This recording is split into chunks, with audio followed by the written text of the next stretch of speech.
Hola a todos y bienvenidos a esto que es Conversaciones en Berea, el podcast del Seminario Bíblico Internacional Berea, donde cada semana tratamos de llevar un tema que les aporte valor. Y hoy me encuentro con un amigo muy especial. Estoy hablando de mi amigo Wesley Moreno, a quien le damos la bienvenida a esta tu casa, al Se Vive, y también a Conversaciones en Berea. Bueno, muchas gracias. Es un honor estar acá y compartir sobre este tema que me apasiona tanto y sé que va a ser de bendición. Así es, un privilegio hoy tenerte aquí en nuestra mesa.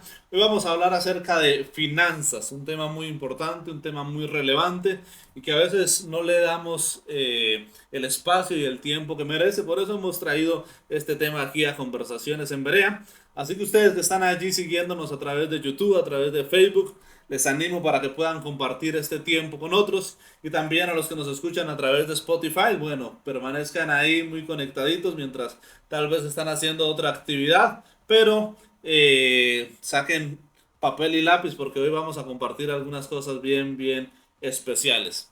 Y bueno, vamos a entrar en el tema, pero antes de conocer el mensaje, queremos conocer un poquito del mensajero. Tal vez algunos te conocen, pero tal vez la mayoría no.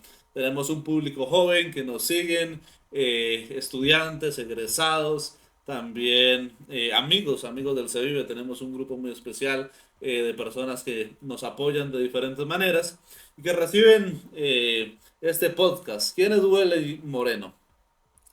Bueno, yo creo que la mejor manera de presentarme es por medio de mi papá, el pastor Esmeraldo Moreno, que la mayoría sí lo conocen, las nuevas y las antiguas generaciones. Y bueno, soy un hijo de pastor, crecí en una iglesia y debido a esto precisamente aprendí mucho acerca del ministerio, pero no de otros temas que inclusive en algún momento fueron tabú y no los hablábamos porque creíamos que por ser ministros, por ser pastores, no teníamos que tocarlos, así que ni le dábamos la importancia ni nos educábamos en esa área, cosa que me llevó al fracaso. Y por eso hoy estoy acá. De hecho, hacía mucho tiempo no aparecía ante Iglesia de Dios, Bienvenido. claro, porque parte de ese proceso tan duro que ha sido, incluso hasta el momento, fue una mentira que me comí y fue que el enemigo me dijo, no tienes autoridad en ese tema porque fue donde fracasaste, ¿no? Entonces, hoy bueno, estoy casado hace 17 años, tengo dos hijos, mi hija María Fernanda con 16 años ya y Andrés Mateo que tiene 13 años. Y bueno, son la segunda razón después de Dios por la cual también trabajo y hago lo que hago. Amén, una linda familia. Y ahora que mencionas eso, me recuerdas de una frase de un amigo nuestro, John Madwell, quien habla y dice que la experiencia posterior o más bien contrario, lo que a veces se cree, la experiencia no es la mejor maestra, pero la experiencia reflexionada, analizada y extrayéndole los verdaderos aprendizajes, sí es una buena maestra y hemos tenido la oportunidad de compartir, de conversar un poco respecto al tema de las finanzas y Dios usó tal vez esas experiencias no muy agradables en su momento para hoy estarte levantando en esta área de poder trabajarlo de manera personal, familiar, empresarial, pero también acompañar a otras personas en medio de este proceso de aprender finanzas, finanzas con principios bíblicos, pero también finanzas en medio de un mundo dinámico con muchas oportunidades como el que tenemos hoy en día. ¿Por qué es importante, Wesley, que las personas, hablemos de manera general, cualquier persona, independientemente de su edad, de su condición social, de la familia de la cual venga, de la región, de lo que sea, por qué una persona debe aprender acerca de finanzas, lo que los académicos llaman educación financiera? Así es. Bueno, la importancia precisamente es porque Dios mismo es un Dios de orden y nos habla acerca del control y la administración, más que del control, de una administración integral, donde tenemos que tener todas nuestras cosas puestas en orden para que podamos crecer en todas las áreas de nuestra vida. De hecho, tengo acá Eclesiastés capítulo 11. Así yo empiezo a enseñar a las personas que quieren y dicen, yo quiero aprender porque durante mucho tiempo lo que hice fue hacer negocios que en su momento, por no ser un buen administrador, me llevaron al fracaso total y sobre todo a lastimar personas, que fue la parte que más duele cuando nosotros no somos personas que hemos tenido una buena administración en nuestra vida y por supuesto en este caso en las finanzas. Y el versículo 1 y verso 2 de Eclesiastés 11 dice, a donde quiera que vayas, haz el bien, que después de un tiempo el bien que hagas te será devuelto. Y el verso 2 estoy leyendo la PDT, Palabra de Dios para Todos, dice, invierte lo que tienes en diferentes negocios, porque no se sabe las calamidades que pueden suceder en esta vida. Y eso fue lo que pasó. En algún momento en mi inexperiencia, en mi juventud, que uno tiene toda la fuerza del mundo y es sagaz, empecé y comencé a hacer negocios y buenos negocios, pero nunca supe invertir, nunca supe tener un plan de ahorro, de retiro, sino que hacía negocios y no sabía ni cuánto ganaba o cuánto perdía, que fue lo que me sucedió en repetidas ocasiones. Y por lo tanto, ese desorden en mi administración hizo que en algún momento yo ni siquiera supiera cuánto estaba recibiendo y cuánto estaba egresando. Y ese desorden, el enemigo también lo usó como una herramienta, de tal manera que lo que yo hacía era cada vez tapar huecos, ¿cierto? Entonces yo hacía un negocio más grande, buscaba más personas inversionistas o bancos, de tal manera que pudiera suplir esa necesidad. Pero lo que no estaba viendo era que mi mala administración y el no plantearme un orden me llevó al descontrol y a la calamidad de la que está hablando Eclesiastés capítulo 2. Entonces vemos que hay un principio y es el principio de la siembra, el principio de invertir, el principio de establecer que mis talentos sean multiplicados. Por ejemplo, cuando Dios le da 1, 2 y 5 talentos a los siervos, ¿cuál era el fin de darle esos talentos? Multiplicar. Multiplicarlos. Y algo interesante es que alguna vez yo mencioné eso en la iglesia y no sé si de pronto me hice entender mal, pero uno de los temas principales para algunos, de hecho el tema que más la Biblia toca es el tema financiero. De hecho tú acabas de mencionar una parábola, Jesús usó muchas de sus parábolas basado en principios financieros, ¿no? Los talentos, la moneda que se perdió, la perla de gran precio que el hombre vendió todo lo que tenía para comprarla. Y a lo largo de la Biblia tenemos ejemplos de buenos y malos administradores, y es un tema donde pues sale mucho a la luz, ¿no? Una de las cosas importantes para hablar de finanzas es que hay como dos bloques, ¿no? Por un lado, algunos que se enfocan en el hacer, y es muchas de las cosas que nosotros vemos por ahí, ¿no? Como cómo volverse millonario en 20 días o cómo multiplicar el dinero por 100 sin mayor esfuerzo, cosas así, ¿no? Pero dice algo muy interesante Andrés Panasiuk, que es un experto en el área, y él dice que lo que nosotros hacemos con nuestras finanzas, la manera como compramos, como gastamos, como invertimos, refleja nuestra vida espiritual, ¿no? Lo que somos como personas. Y creo que para hablar de finanzas, y como tú lo vienes haciendo desde un contexto bíblico, también es fundamental trabajar eso, ¿no? El ser, lo que somos como personas. Claro, si nosotros solo queremos resultados, la vamos a embarrar. Fue lo que yo pasé, fue lo que yo viví porque quería era el resultado, quería era el ganar dinero, El hacer. quería ver, o más bien quería imitar cuando veía a otras personas que iban, viajaban, venían, y yo quería tener eso. No, yo no quería pagar el precio, yo no quería cambiar mi mente, tener una mentalidad financiera saludable, bíblicamente hablando también, sino solamente mi fin era el dinero. Lo que nunca entendí y nunca me entrené fue que el dinero era solo un medio que podía ser utilizado para el fin de mi verdadero propósito, ¿no? Entonces, John Maxwell habla de esto, ya que lo mencionas, primero, si yo no cambio mi interior, mi adentro, pues mucho menos voy a reflejar en el exterior eso que tengo dentro. Simplemente serían apariencias que las hay. Las redes sociales, eso es lo que vemos en la mayoría, Sí. apariencias. Estoy en foto. Y el IMC 2000, y apariencias que muchas veces son trampas para nosotros.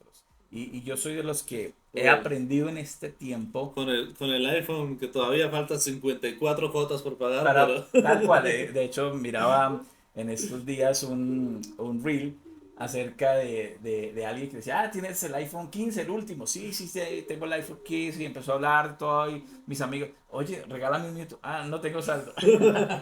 Tenía un iPhone, no tenía para el saldo. Entonces, claro, el entrenamiento y el cambio comienza acá, en el pensamiento. En la medida que cambio mi manera de pensar en cómo veo el dinero, entonces me va a empezar a formar. Y es un proceso, pero uno tiene que entender que ese proceso me va a costar.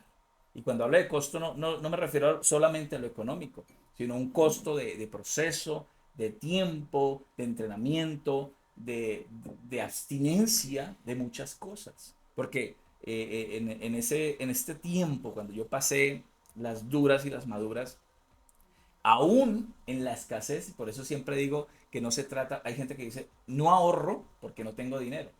No, no ahorres porque no tienes un hábito de ahorro. Porque tú puedes ahorrar ganándote el mínimo. Y lo puedes hacer. Ahorras el 10%, que es lo que nosotros recomendamos ahorrar mínimo. ¿Sí? En mi caso, que todavía tengo deudas y estoy pagando, yo tengo un ahorro mínimo para esas deudas de lo que ya estoy recibiendo. Pero si yo no empiezo a tener el hábito, jamás lo tendré, ni cuando tenga un mínimo, ni cuando gane 100 millones, porque sí. nunca lo tuve. Y bueno, Ya es un principio, ¿no? Si eres fiel en lo poco, podrás ser fiel en lo mucho. Si eres tal buen cual, administrador de lo poco que tienes o ganas en este momento, pues podrás ser buen administrador cuando tal cual, ganes más. así es. Bueno, queremos bueno, animarles para que sigan ahí conectados con nosotros, compartiendo. También déjenos allí un comentario. ¿Qué piensan ustedes acerca del tema? Aquí estamos aprendiendo todos. Pero queremos hoy compartirle a nuestra audiencia algunos consejos prácticos, que ellos puedan llevarse algunas cosas prácticas. Ya hemos mencionado ahí por encima algunas cosas como el ahorro, como el ser generoso, el invertir, el dar, el trabajar nuestro ser. Pero ¿cuáles serían, Wendy, esos consejos que tú quisieras, ya de tu experiencia y todo este ámbito financiero en el cual también te estás preparando continuamente, porque es una de las necesidades que tenemos, ¿no? Eh, seguir aprendiendo, seguir preparándonos, seguir trabajando, seguir ajustando lo que hay que ajustar. De todo eso, qué consejos podrías compartirnos en este día? Bueno, primero desarrollar, ya lo dije, pero voy a ordenarlos un poco, Sí, y es cambiar nuestro chip, nuestra mente, en cuanto a qué definición tenemos del dinero. ¿Lo tenemos como el fin o es un medio? Y eso ya es un buen comienzo, ¿verdad? Lo segundo es el principio. Voy a salirme un poquito de lo teológico, sí, religioso. sí, sí, vamos, vamos. Vamos con esta parte. El segundo es, tienes que ahorrar. ¿Cuánto se recomienda ahorrar? Mínimo el 10% de nuestros ingresos. Ese debe ser el mínimo ideal si ya hemos llegado a ingresos de un 20 e inclusive un 30%.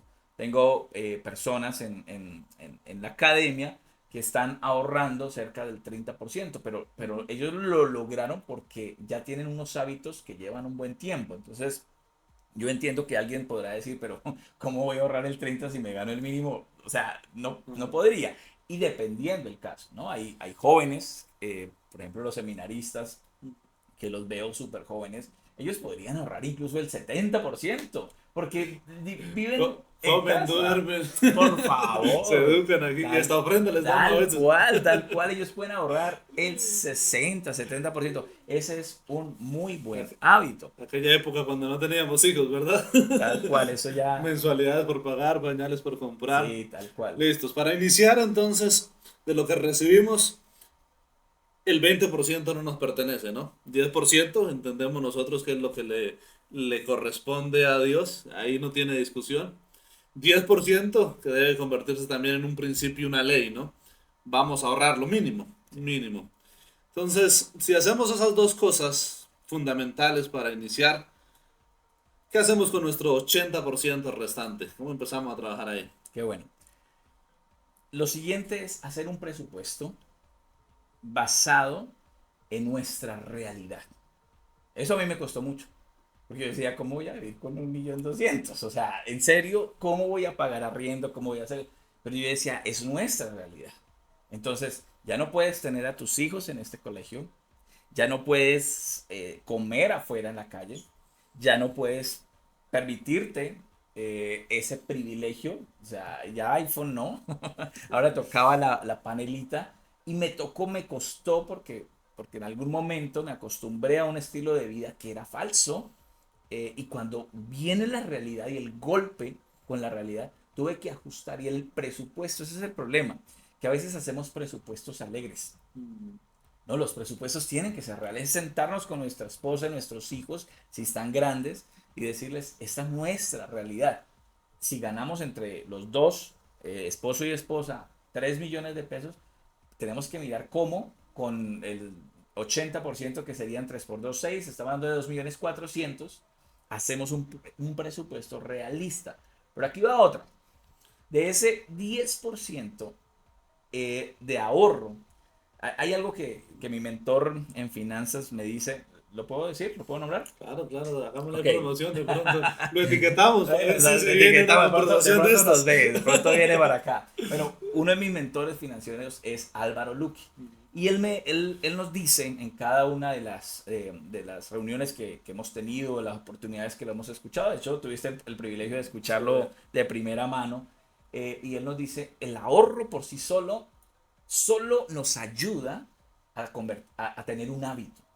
Pero el fin no es ahorrar, porque es más, se va a devaluar el dinero. se valoriza. ¿Cuál es el objetivo? Lo que leímos en Eclesiastés 11:2. Inversiones. Las inversiones. Y hay gente que le tiene miedo a la inversión porque, claro, ha pasado que, que perdemos, que nos tumban, que no es verdad, que es, o sea, muchas razones por las cuales no invertimos. Pero en la medida que nosotros nos convirtamos en, primero pidiendo la dirección, por supuesto, de Dios, pero en segundo, en tener un buen ojo, yo le llamo. Hay que saber cómo tener un buen ojo para inversiones. Y uno puede invertir inclusive desde huevos hasta, tú dices, invierto en la bolsa, ¿cierto? Entonces, el ahorro solamente es para tener disciplina, pero la finalidad de ese 10% o 20 o 30, ojalá, es las inversiones. Y que obviamente generan temores, ¿no? Generan riesgos. Los campesinos, tú sabes que yo soy campesino muy agradecido Ya mucho no. y a mucho honor. Tenemos un dicho, ¿no? El que no arriesga un huevo No saca no, un no payo. tiene un pollo, ¿no? Pero hay que hacerlo sabiamente, ¿no? No invertir o arriesgar a lo loco. Tal cual. Sí, ok, entonces quiero hacer como un pequeño recuento de algunas cosas que hemos mencionado. Trabajar nuestro ser, lo que le corresponde a Dios, el ahorro, empezar a invertir. Algo muy importante, tener un presupuesto y, si me dejas añadirle algo a eso, ser disciplinado con ese presupuesto, ¿no? Una vez precisamente con una familia que estábamos ayudándoles en esa área en la iglesia, hicimos ese ejercicio, ¿no? Les ayudamos a hacer el presupuesto, se guiaron por ese presupuesto una semana y dijeron, "No, eso no sirve, eso es muy difícil", y Pasa. siguieron haciendo las cosas de la misma forma. Que es una de las cosas importantes, ¿no? La disciplina. Y financieramente sí que cuesta, porque uno sale a la calle y lo empiezan a bombardear, ¿no? Compre esto, compre aquello, mira lo otro. Uno entra al celular, le están ofreciendo cosas continuamente. Y es tener esa disciplina, ¿no? Yo tengo esto, este es mi presupuesto y eso es lo que voy a invertir. Bueno, Sí, sigamos. hay una herramienta que nos ayudaría mucho en esa disciplina y me la enseñó mi mentor, Álvaro Luque, y él dice, todos la usamos todos los días. Es la única herramienta que nos ayuda a cumplir realmente nuestro presupuesto. Al final del mes nos sentamos con mi esposa y miramos si realmente nos apegamos al presupuesto, qué tanto nos salimos. A ver, el presupuesto, precisamente, su palabra lo dice, es un pre. Ajá. No es que tenga que cumplirse al 100%.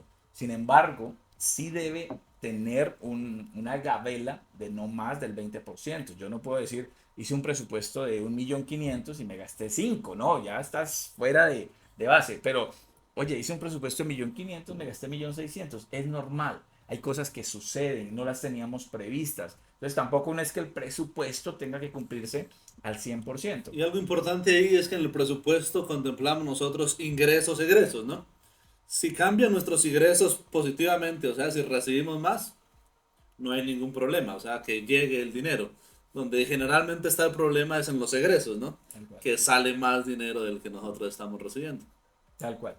Esta herramienta que nos ayudaría eh, a conocer cuánto inclusive ganamos, porque hay gente que no sabe cuánto gana. Ujú. ¿Sí? Y más los que son o somos independientes, muchas veces recibimos de aquí y allá y uno coge y paga. Coge Especialmente los que tienen movimientos diarios, todo el ¿no? tiempo, exacto. Y al final del mes uno no sabe ni cuánto ganó ni cuánto gastó. Y eso es un error gravísimo. La herramienta se llama WhatsApp. Y el consejo es este. Vamos a abrir un grupo de WhatsApp con nuestra esposa. Y le pones el mes. ¿Ya? Entonces, por ejemplo, ahorita que arranca noviembre, ustedes abren un grupo, incluir esposa, le ponen noviembre finanzas. ¿Qué van a hacer en ese WhatsApp? Van a escribir tanto la esposa como el esposo todo lo que ingresa y todo lo que gastan.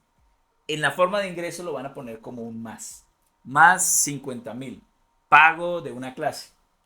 Más 200.000. Hechura de un mueble, si se dedica usted a hacer muebles. Ujú. Lo que sea. Más. Los egresos. Menos 50.000 de mercado. Menos 20.000 de gasolina. Todos los egresos los vamos a colocar y todos los ingresos los vamos a colocar también.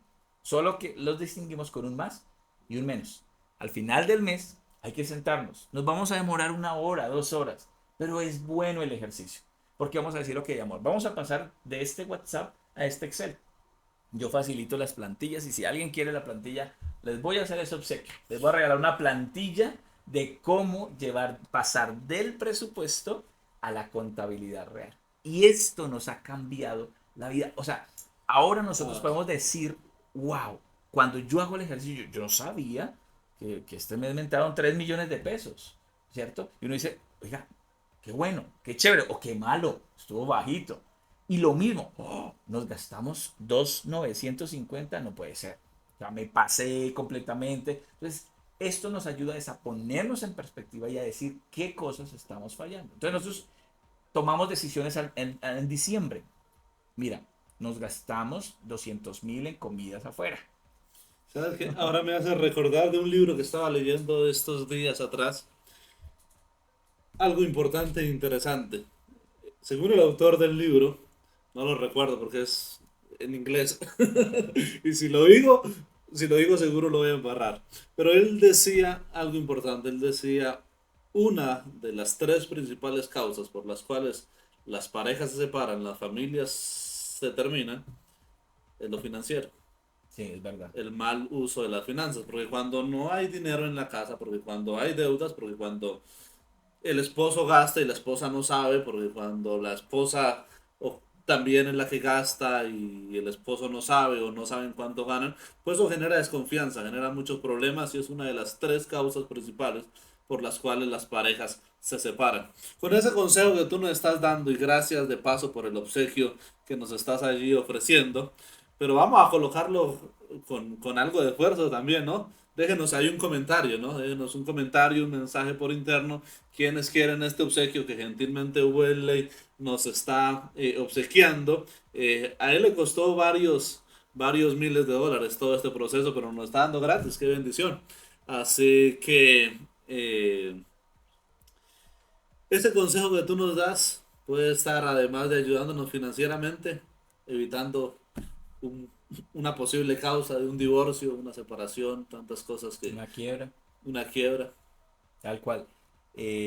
Andrés, estoy justamente abriendo acá un libro que a mí me ha servido mucho, que de hecho es otro consejo. Ya llevamos 4. ¿Sí? ¿Cuatro o Que no cinco? sea yo, no sé, ya. Bueno, les voy a dar uno más. Lean. O sea, el consejo sería, tengan un mentor.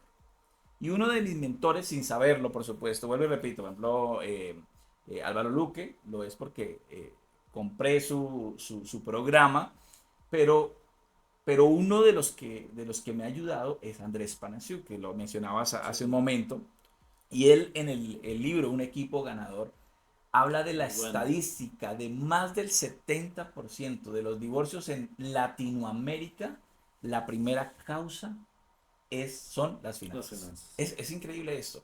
Y lo digo porque yo estuve a esto de divorciarme.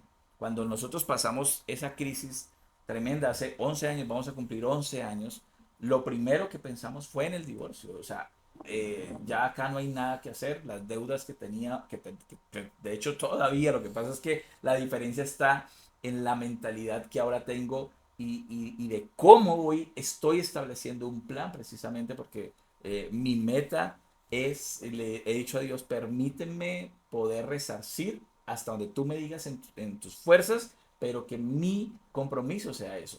Pero una de las razones fue, lo siento, creo que cada uno debe coger por su camino. O sea, que es una realidad. O sea, que casi que hacemos parte de esa estadística que habla Andrés Panazú. Así que un ejemplo, un consejo que yo daría, que lo estoy aplicando de 2 años hacia acá, es tener un mentor.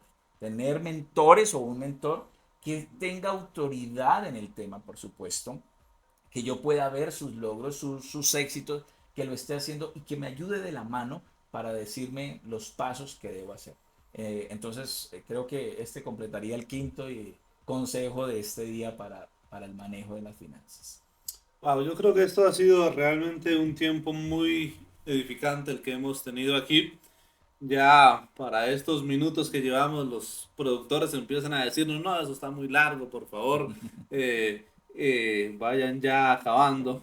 Pero creo que hay muchas cosas que podríamos hablar, que podríamos tocar. De hecho, ya me estoy animando para que hagamos por ahí otros programas adicionales sobre el tema. Pero para que cerremos este tiempo, cuando hablamos de finanzas, uno de los objetivos que queremos es pues que nuestra vida financiera esté mejor, ¿no? Y tener más dinero no es malo. Esa es una de las luchas a veces que tenemos en nuestro interior y especialmente quienes hemos sido criados en iglesias de línea conservadora, fundamentalista, como es nuestra amada Iglesia de Dios. Ser pobre se relacionó durante mucha Con época con santidad. con santidad, con ser humilde, con estar más cerca de Dios y no está mal no tener recursos, no tener dinero, pero tampoco significa eso que sean más santos, que sean más espirituales o algo así. La pregunta es, ¿para qué una persona, y especialmente hablando de un creyente, querría tener más dinero? ¿Cuál sería el fin? Qué buena pregunta. Creo que es la pregunta del día y con la que me imagino cerraremos este podcast. Eh, yo dije al principio que todos tenemos una asignación. O sea, Dios ha preparado algo específico para cada uno. Y el dinero Dios lo creó, es un invento de Dios. O sea, el dinero existe desde mucho antes. Lo que pasa es que las formas de cambiarias de moneda han ido evolucionando. De hecho, ahorita estamos en una transición. Nuestra moneda en 10 años ya no dejará de existir. Vamos a evolucionar hasta en eso. Pero el dinero siempre ha existido y Dios nos habla, ¿no? Que Él es el dueño del oro y de la plata. Pero tiene que ver con nuestra asignación. O sea, Dios quiere que seamos ordenados, organizados y tengamos dinero no para ser ricos y salir en Instagram y tener tremendos carros, lo cual yo no estoy diciendo que sea pecado y sea malo, pero si yo me estoy solamente Es yendo eso. por eso y esa es mi Esa es la única motivación. motivación tal cual, entonces estoy haciendo las cosas mal.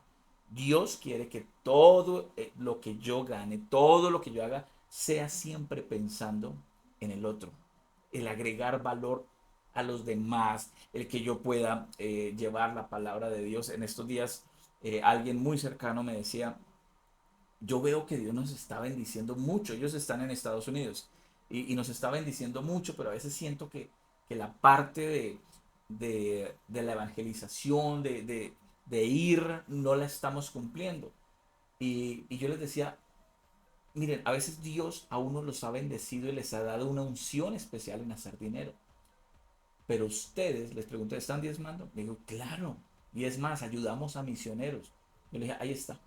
Ustedes son de esos que Dios ha comisionado para que sostengan los ministerios, los pastorados, sostengan a las personas que están yendo a hacer el mensaje. No quiero decir que no podamos predicar y que desde el lugar donde estemos no podamos representar a Cristo. Pero estoy hablando ya de asignaciones específicas como, ven, te vas a ir para, qué sé yo, ahorita al Medio Oriente con todo lo que está pasando y vas a ir a predicar allá. No, tengo una asignación acá, en una empresa, en un proyecto, Dios me está bendiciendo y yo estoy tomando 20, 30% de eso al impulsar el reino de Dios. Dios el día que te llama a cuentas va a decir, buen siervo fiel. En lo poco has sido fiel, en lo mucho te voy a poner porque supiste entender cuál era tu asignación. Amén. Amén, amén. Creo que con esto estamos dando un cierre bien especial a este tiempo de conversación. Como mencionaba hace un ratito, creo que hay mucho más que podemos hablar, pero vamos a dejarlo aquí hasta hoy, vamos a dejarlo hasta aquí. Confiamos poder tener otra oportunidad para seguir conversando acerca del tema. Y bueno, esta es la última pregunta, pero para despedirnos, ya para cerrar, ahora sí, ya para irnos, se nota que somos pentecostales, ¿no? Eh, una invitación también, estamos en matrículas abiertas ya para el año 2024. Estamos trabajando para que la educación de nuestros nuevos ministros sea cada vez más integral en todas las áreas, incluyendo en las finanzas. También lo estamos haciendo parte de nuestro proceso. Una invitación para esas personas que quieren unirse al seminario, que quieren venir a prepararse de manera especial, esos jovencitos que están allí en casa o finalizando el bachillerato o, o están en la iglesia sirviendo, pero quieren capacitarse, quieren algo más. Una invitación para que se unan al Se Vive. Bueno, soy de los que creo que la generación que se está levantando es una generación que necesita de preparación. Las generaciones eh, contemporáneas, por ejemplo, a nosotros, eran generaciones que con la sola oración, prédica, palabra desde nuestro corazón avivado era más que suficiente. Y hoy en día creo en la integralidad, si la podemos llamar de esa manera, y es personas preparados en todas las áreas, todos los ámbitos, para poder llegar a esferas que no son tan fáciles de llegar únicamente con una Biblia en la mano, sino que tenemos que tener influencia en ciertos sectores. ¿Y cuál es la mejor manera? Preparándonos. Así que una invitación especial para que ustedes se inscriban a este nuevo ciclo que comienza y puedan crecer en todas las áreas aquí en el Se Vive. Mi hermano, nuevamente muchas gracias por acompañarnos en este tiempo. Dios te siga bendiciendo, Dios te siga levantando y sea de bendición para muchas, muchas personas. Y a ustedes que nos han acompañado en este nuevo episodio, también les enviamos un fuerte abrazo. Que el Señor bendiga sus vidas, que el Señor bendiga su familia, que el Señor bendiga su salud, que el Señor bendiga su economía. Nos vemos en un próximo episodio de Conversaciones en Berea. Un abrazo para todos.